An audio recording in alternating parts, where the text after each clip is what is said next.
There we go. Hello, J.MAK students, and welcome to MAK.STERS by J.MAK. Thank you for being here with us today to learn all about Sage Lodge with our host, John Martin, or J.MAR, as we know him. For those that don't know me, I'm Meg Crosby, hospitality personality at J.MAK, based in Raleigh, North Carolina. You can always reach out to me or our team by emailing hi@jmak.com for any questions about Sage Lodge or any of our partners. Today, after the presentation, we will open the floor for brief Q&A sessions. So feel free to put those questions in the chat box or the Q&A whenever they arise. Feel free and we'll answer those at the end. And for more MAK.STERS or our upcoming events, please check out our events page on jmak.com where you can register an RSVP. So thank you for your continued support. And without further ado, I turn it over to you, J.MAR. Excellent. Thanks, Meg. Chrome. I like Chrome. That's like, that makes a lot of sense. All right. Well, I'm going to start here. I know you sit through a lot of these, so I made sure to make my background our main lobby. I always like to joke that I've been here for only 7 months, but I've been a guest here prior to that. I've been in Montana here for 9 years. So I got to come here when we first opened in 2018 as a guest. And I always alluded to the fact that it was a hotel built around a window. That's very much the case, both literally and figuratively. That wall right behind us of windows, which looks at the prominent Emigrant Peak in the background, was the first one to go up during construction in 2017. So that's my one of many fun facts. Just make sure this is coming through. All right. Meg, did I do that right? Looks great. Excellent. Okay. So this shows you from the exterior, the first entry where everyone drives up, and the first impression is obviously a strong one. I'll talk to you a little bit about these windows and a good fun fact for advisors. I'll tease that for later.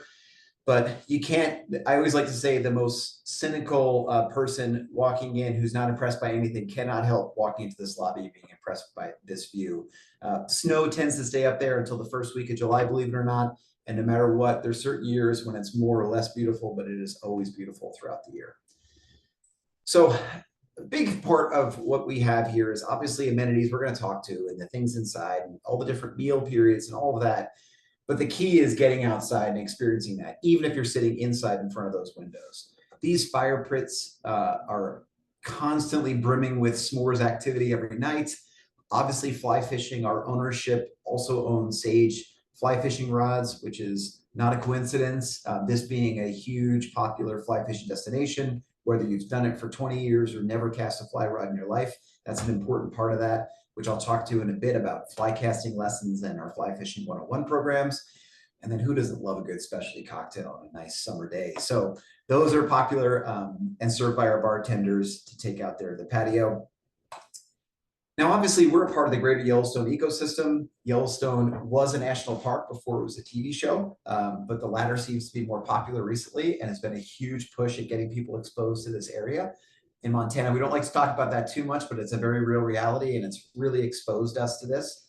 Although that show is filmed in the Bitterroot Valley, south of Missoula, it takes place in the Paradise Valley very purposefully, so the fictitious Dutton Ranch does technically exist, or we exist on the fictitious Dutton Ranch, I could say that. We're 35 minutes, I get there a little bit sooner than that, to the front gates of Yellowstone National Park, which is the only entrance, the north entrance in Gardner is the only entrance that's open year round. So believe it or not, obviously in the summer, there's a bit more wildlife because the bears go to sleep in the winter, but wolf watching and all of the things that come from winter destinations here is surprisingly amazing, and obviously quite a few less visitors in the winter. So a lot of our guests who stay here in the summer choose to come back in the winter and snowshoe, cross-country ski, because how cool is that to check off your bucket list as cross-country skiing in a national park like Yellowstone, no less. So being a part of the greater Yellowstone ecosystem, we have all the wildlife that comes with that. If you were to jump over this peak right here, and just beyond that, about 20 miles away is the boundary to Yellowstone National Park. So the animals don't always know what's the park and not. They don't care. So a lot of them migrate up here, the elk herds, things like that. So it's very often that you'll hear guests seeing their elk for the first time, even before leaving the property to go on one of our tours. Now, obviously, there's some practicality to that. I always like to say this hot tub, we have two. Actually, technically, we have three because we have one in our spa. This is the one that serves all of our lodge rooms. And if you're like me, most hot tubs, unfortunately, in most hotels are such that if there's two people already in them, you don't want to get in them because it feels too small and too intimate. This one is really like a small pool that we heat to 102 degrees. It is very popular, whether it be in our summer months, but especially in our winter months. And it still features that same view looking out from here out to Emigrant Peak over our pastures, and of course the pond as well as the ranch houses. We have a fitness center there as well. Something that's not mentioned in this deck, but complimentary laundry that we have here, believe it or not, is one of the most popular amenities that we offer. As you can imagine, a lot of your guests staying with us we are one stop of a long journey. It might be a week or 2 week vacation in which they're staying with us for 3 or 4 days. So the practicality of that has been really effective and important. This features our lobby, nightly entertainment, at least 4 to 5 nights a week, depending on the year. It's a great way to get people engaged in our lobby. Axe throwing is probably our most popular activity. It's caught on, as you've seen, in a lot of bar areas around the country. We do that in all the different areas, either private or as part of our included activities that we do a few times a week. This is my favorite room in the whole place. On the top left here, that's our relaxation room at the spa, which also looks out over, you're waiting for a spa treatment, looking at Emigrant Peak. And then of course our pond, which is really the only physical feature that existed prior to our construction in 2018. So paddleboarding is a complimentary amenity that we offer. Obviously that's in the summer. I've even seen people paddleboarding and fishing from a paddleboard, which is kudos to them, extra points for any fish they catch. And then this is our guide room, which is in the back. So not only is that functionally getting people suited up to go off on an activity, but it also is the place where we host our any time of the year, all weather activities like wood burning, leather crafting, and things like that that we can do no matter what the weather year round. Well, this is one of the best things about Bozeman and being proximate to it. We're about an hour and 5 minutes, hour and 10 minutes at the most from Bozeman International Airport. Bozeman is a city that really, I like to say, swings above its weight. Although it's only 55,000 residents, it is very much a discovered city.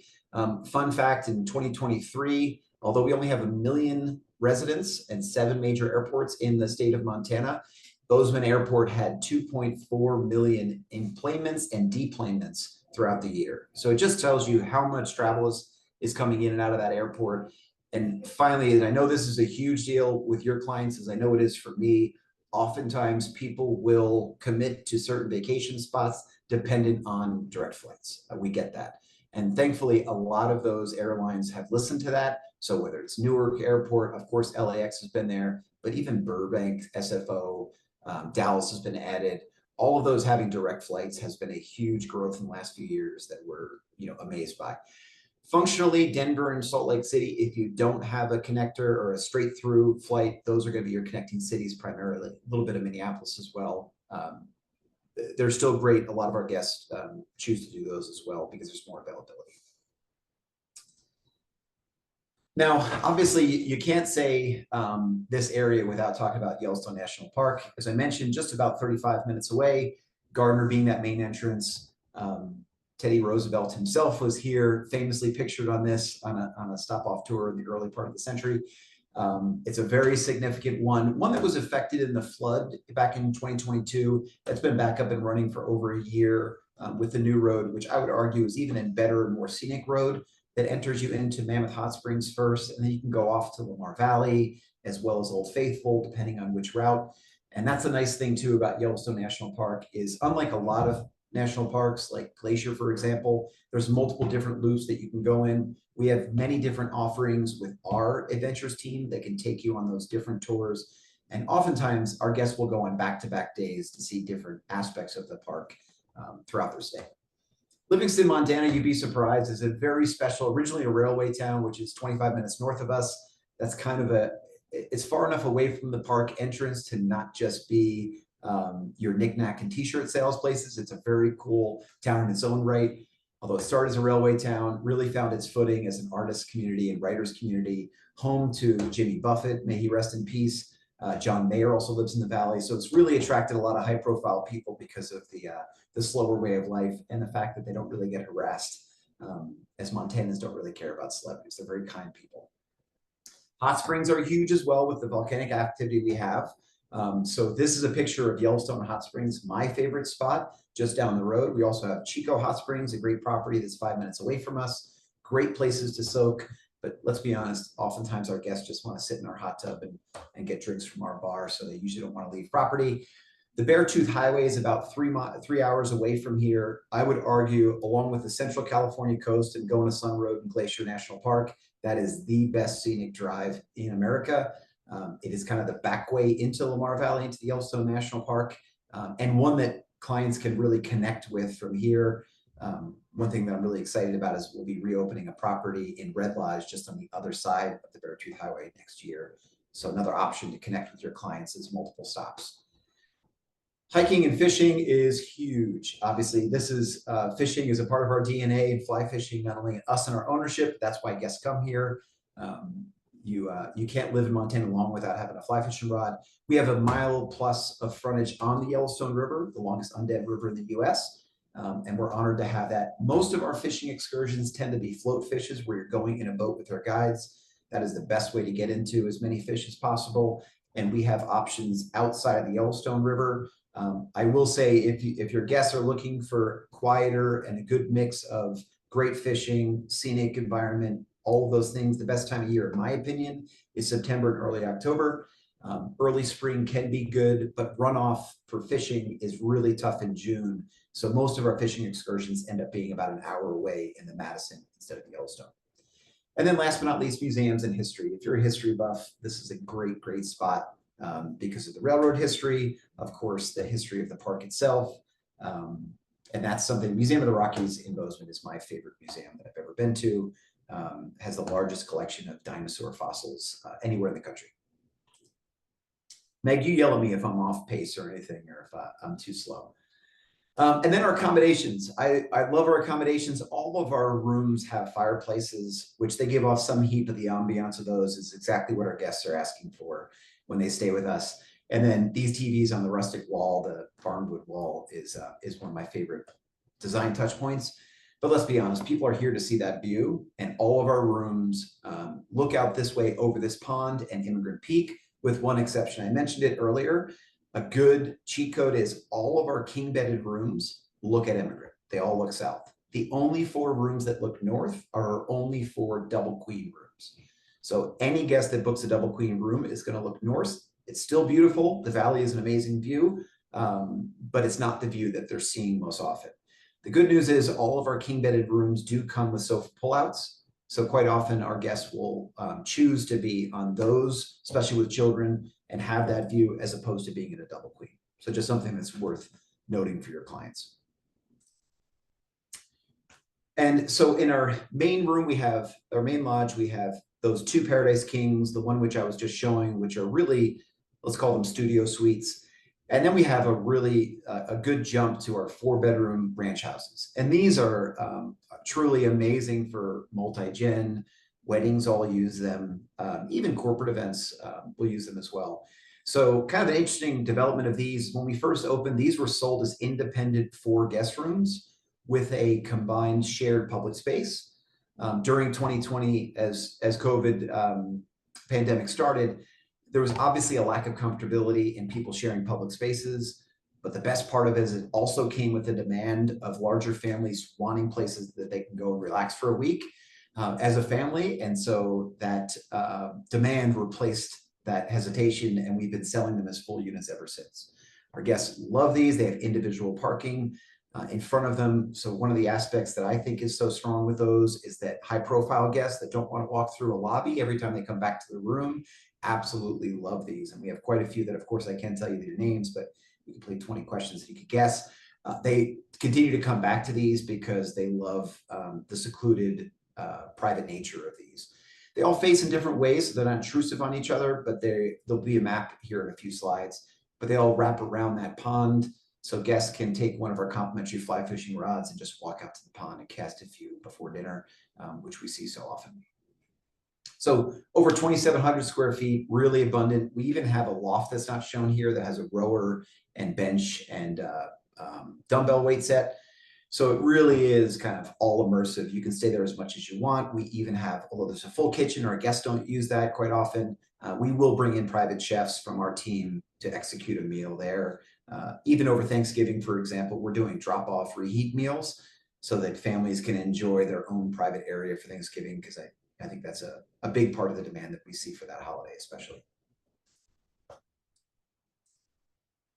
Dining. So we have two different options. We have the grill, which is located just about 100 yards across a small walkway.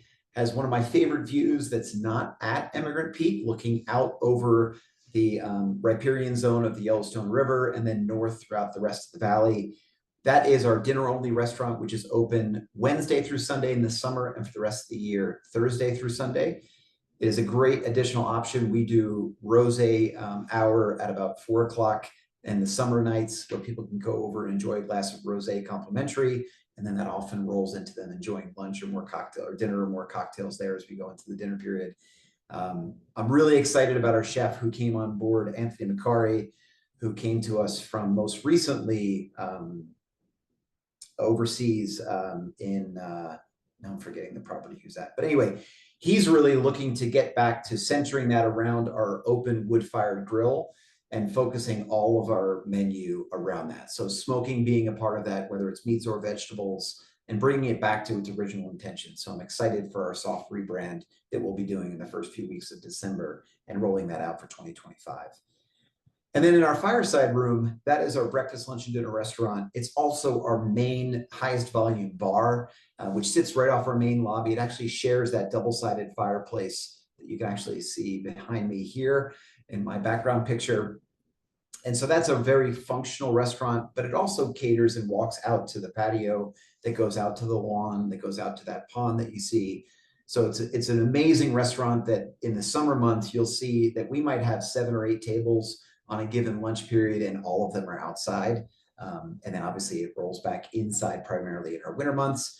Our specialty cocktails and our bartenders, I feel like Patty, our bartender, might be one of the most famous people here, is one that not only draws in our guests that are here staying overnight with us, but also quite a few locals that come in. And as odd as it sounds, I find our overnight guests really enjoy getting to connect with people that live here year round and ask them all the questions they want to hear, and how close it is to the perceptions they have about Montana. So quite often, there is no better thing in our offerings than watching an osprey or a bald eagle pick out a fish from our pond. Even though it costs us $14 to stock those things, I would argue it's well worth it. Not too many guests get to see a bald eagle hunting in a pond like that. So you see a lot of cameras out filming that on a daily basis. And then our spa, I would say that wellness is, some amazing properties and places that I've worked in Southern California. But the challenge of those would be that as you leave that amazing wellness area, you're back on a highway sitting in bumper to bumper traffic. And Montana is wellness at its core for a lot of people that are visiting. And I know that's been my case ever since I was visiting here before I moved here. And our spa really caters to that. This view is probably one of my favorites outside of the one from the lobby. This is the spa hot tub that I alluded to earlier. And we've framed in this very intentionally to just cover the heads of guests that might be walking by in the trails outside, but still keeping as much of that view of the lower slopes of Emigrant Peak going up to the peak itself. That is something that you can tell this was taken in the winter, but that is popular 365 days a year. We offer spa passes for guests who aren't even getting treatments just to go in and use the facilities. I've just come out of a meeting with our ownership, and 30 minutes before I got into this one, kind of going through the next steps of approval in the spa expansions, fingers crossed, to add in even more things like an additional sauna, a cold plunge, a movement studio to further feature more yoga and different meditation classes that will be included activities for our guests in-house and additional offerings for our local guests to come in and use. But obviously, this wellness waiting area is, as you can tell, as serene as it gets, and these windows all open up to that same view as here. So there's a natural inclination for our guests to relax there, as you can imagine. And then adventures. I mean, our guests are here to do things. I would argue that this is where tourism is moving to. The guests don't want just to sit in seclusion by a hot tub or a pool. They want to go out and do things that they can take pictures of and share with their friends.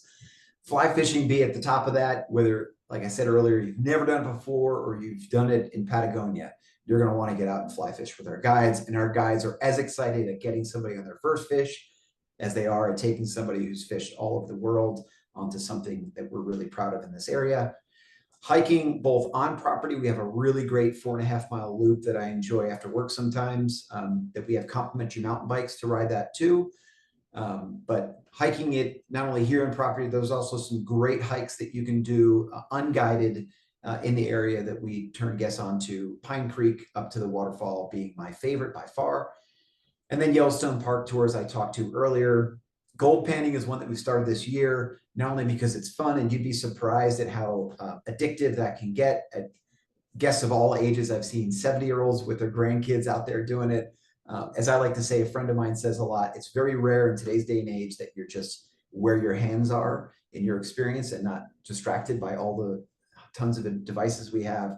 Gold panning speaks to that very well. It is also a part of our DNA in this area. This area is really settled by ranchers and miners. So that's a huge junior program. A junior ranger program, I should say, is a really cool thing that we added back in June.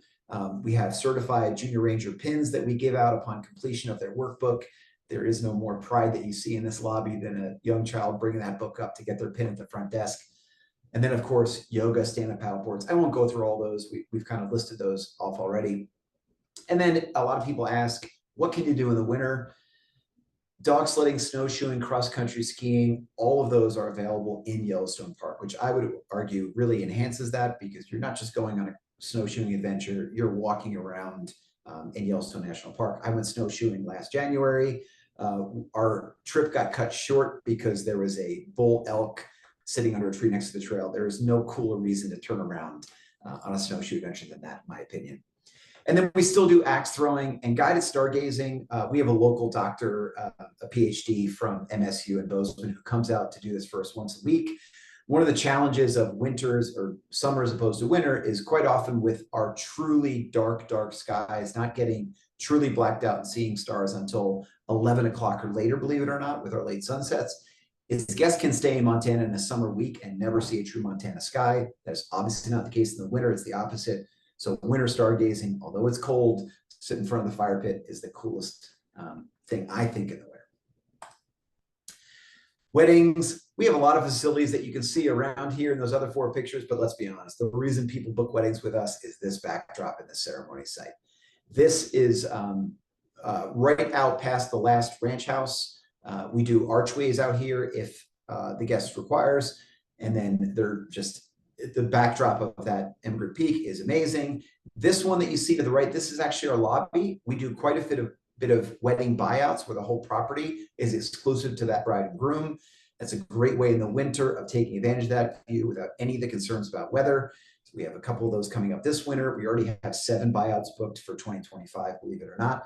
So weddings continue to be a huge push for us. We do 52 a year, including elopements.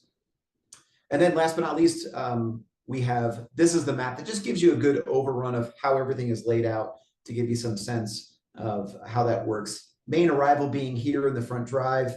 We have 2 floors of guest rooms all along this wing. This is where Fireside is, that breakfast, lunch, and dinner restaurant. Our spa, just a short 40-meter walk over here, all looking out to Emigrant Peak, including these ranch houses. And then over here, the barn is where you have the grill, as well as our meeting space, the Yellowstone Room, Emigrant, and Beartooth. Meg, did I make it?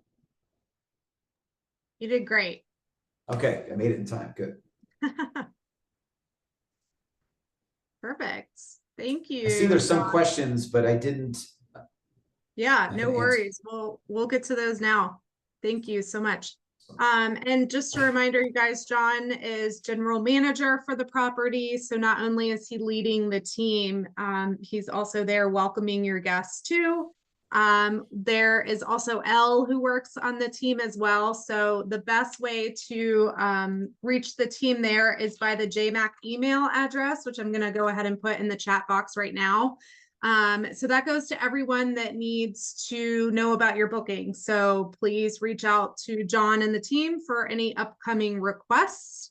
And keep in mind, when you do loop in that email address, then you get, of course, the J.MAK amenity on top of any consortia amenities as well. So that's going to be a nice welcome basket curated with some local gifts too, which is great. We love the local stuff. So Thanks for that, John. So yeah, we do have lots of questions that are rolling in. So let's go ahead and start with Great. those. These are great already. Good. Yeah. So the first one, let's just start at the top. And this question is about offering connecting rooms or suites for families. So you did touch on kind of those king rooms, having the pull out and stuff like that, but how about connecting rooms? So we do not have connecting rooms, which is it's a great point. They can be a real challenge to make it work is if you have them, are they available? The best thing is we see a lot of families that request, and we accommodate it, rooms across the hall, especially since you have the double queens on one side of the hall, kings on the other side. We have a lot of families that pair those up closely. That way mom and dad get the view that they want and the children are across the way in the double queen. Perfect. And then touching on that, do you receive more adults, couples, or families with young kids and mix in between? Does it depend on seasonality? I'm sure there are a lot of factors. It absolutely does. Like a lot of properties, we definitely see that here where we're coming out of our family season, I'll call it, where we have a lot of children and families coming with their parents, obviously multi-gen throughout the summer. We really transition into that September and early October. I love for a lot of reasons, and couple travel, it is awesome. Those 2 months, September, October, are great times to be here. The park is much slower. So you have a lot less traffic going through the park. And the property just feels like more of a couples oriented property because of the kids being back at school. And then I wanted to ask, like, what do you think is the ideal length of stay, maybe for families versus couples or just in general? It's tough to say, but I would say at minimum 3 days is a really good way to do it. Get to see some things. The only minor adjustment I would make to that is if they're connecting and they want to do 2 days with us because they're going to do 2 days at Glacier. I always like to say ending here is a great way to do it if you can, because ending at a really nice full amenity property is my urge to clients. Amen. And on that same note too, I wonder if you could touch like a little bit more about what guests could combine. A lot of our advisors love to kind of be able to present to their clients like an itinerary, a thoughtful itinerary. You did touch on like the Beartooth Highway, upcoming property and stuff like that. What else is like the best that you think combination wise? The slam dunk, I think, is connecting with Jackson. We hear a lot of guests that do that because Jackson Hole and going through the Tetons, you're coming up here through Grand Teton, through Yellowstone National Park, staying with us here. Now, you can further extend that by going an additional 5 hours at the tail end to Glacier on the north part of Montana. But at least those two, it is very rare that someone's not going to be blown away coming through Grand Teton and Yellowstone. Cool. Let's see. Okay. Do you allow 4 people in the double queen rooms? We do. Yes, we have a lot of small children. We'll even have quite often we'll have 4 in the king rooms with the fold out. So okay, parents and 2 kids. Absolutely. And Amy was curious again about the total number of rooms, but I think more specifically touching on how much would be like a buyout for guests, like how many guests can you hold at capacity? So it's funny because we sell as 38 because we sell those ranch houses as 1 key. So we sell as 38 keys. We really function as 50, and you can even go beyond that because each of the ranch houses have 4 bedrooms, but 2 of those bedrooms are 2 bedrooms that share a bathroom. So you have 6 king beds plus 2 additional fold outs. So we've had, families with little ones, 12, 13 even in a ranch house. So with weddings, if you really expand that, it's primarily couples sleeping. You can get to between 80 and 100 is pretty reasonable to get to, depending on how comfortable those wedding guests are with maximizing that. Cool. Let's see. The weather and crowds in August. And then I guess talking about high season or maybe warm season versus cold season. Is it high season is warm season, or what do you find? It seems year round, frankly. It is. I mean, there's Montana weather is so unpredictable. That's what makes it special in a lot of ways. And this is a really good example is we had a warmer July than we did August this year. So sometimes you would say July can be better than August. That's not been the case this year. Neither are bad. And the nice thing about even on warm days, when it's let's say low to mid 90s as a high during the day, number one, it's dry. Number two, it's cooling 30 to 40 degrees to a low overnight. So you don't have that, you know, that you can get in the Southeast sometimes where it feels so hot at night. So people are still putting on sweatshirts at night. So August is great. June is the transition month coming out of spring that is just so beautiful because everything gets so green. And then September will often go into foliage, especially around the river. Cool. Have you seen the Northern Lights there? Yes, believe it or not, the last year has been awesome for Northern Lights. Cool. So shining obviously north of us, looking out the valley, there have been at least 7 or 8. You know, Hannah, they were posted on our social media. We got so it's one of those things where it happened one night, and I feel like every single one of my employees that I'm on their social, everyone had them posted because it was like everyone in the valley was taking pictures. So I've lived here for 9 years. This has been a great last year or so. So yes, that's something to check off the list. So cool.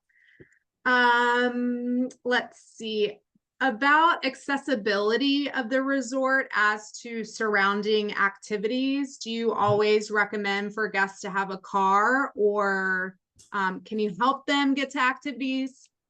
It's a great question. And I've talked about this so often that we offer transfers from the airport. We really encourage, beg, get a rental car.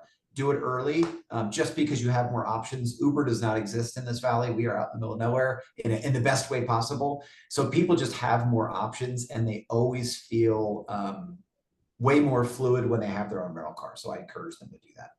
Good question. Great. And then Debbie had a question about more, I would say, like inclusive aspects to the property. So is there a fee for parking? You know, can you have meals included, meal plans, stuff like that? So no fee for parking, and we have ample parking right in front. We don't have a meal plan right now. I've come from a few other properties that have done the all-inclusive nature. We have some ideas about doing that in certain areas, like maybe the ranch houses, but not as of yet. We've really weighed that out. And we have a lot of guests, again, who we're all for supporting local options where they'll go off and do one dinner at Chico, go into Livingston. Campione was just mentioned in a New York Times article. It's an amazing restaurant. So people having that fluidity and not being just on property, I think, is the strength. Perfect. And then Amy is curious if you could share the differences between Big Sky area versus Livingston. Okay, Big Sky skiing. I think the snow of Montana is the most underrated snow in the country. That being said, Big Sky is a very, very different place than Livingston. Big Sky is largely considered, many will reference it as the next Aspen. Not everyone references that in a positive way, I can say. Very developed, beautiful, amazing. I would argue strongly that doesn't have the authentic Montana small town feel that Livingston has in spades. Did I answer that diplomatically, Meg? Yeah, that was good. That was good.